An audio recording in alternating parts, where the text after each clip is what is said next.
is it the countries that are having to prove the tests and vaccines, or is it the airlines having to? No, it's the individuals. So the individuals have to get tested. They have to produce the certificate. So if there's inaccurate or tests that are a bit dodgy being produced, so people get on flights, well, that is clearly impinging the integrity of the system. And that's why I think we're suffering these problems. Is it your belief those inaccurate or dodgy tests are occurring in the third countries, like Malaysia, Singapore, Doha, those sorts of places as well? No, because I don't think it's being implemented as yet. So the agreement at National Cabinet was that before you leave, if you were to leave, say, India, you have to go somewhere else for 3 days and get a verifiable negative test before you board another flight to Australia. I don't know if that's been implemented, but clearly that was the agreement. When was it agreed? Whenever that was, the last meeting a week ago or so. Do you have any idea about the financial cost of this lockdown?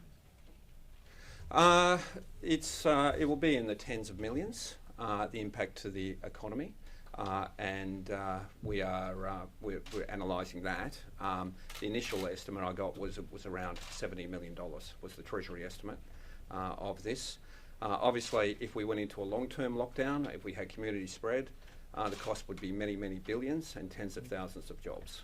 So that was the choice we faced. Is there any... CCI's been on radio this morning and Bradley Woods last night talking about the government coming up with some compensation other than the electricity rebate that you put in place last time. Is the government considering helping out with the bills? I'm very sympathetic to retail, hospitality and other businesses that suffered losses over the course of the last 3 days. And we'll look at what can be done. But a scheme in which there's applications and people put in claims for tens of thousands of dollars, that would be very difficult to administer and very expensive, and then we'd have to tax the same businesses to pay for it. So there's no easy answers with this. The best answer is to get ourselves back on our feet and get back to work and get everywhere open as quickly and as normally as possible, as soon as possible. But state governments always step up when you have something like a cyclone going through Kalbarri or fires in Wooroloo. Surely this is the same sort of emergency for some of those small businesses. Yeah, we'll look at what we can do and what we can do to assist. And that's something that's ongoing.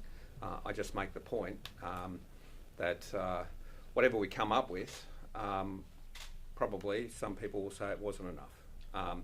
But the best thing we can do is get the economy back up as soon as possible.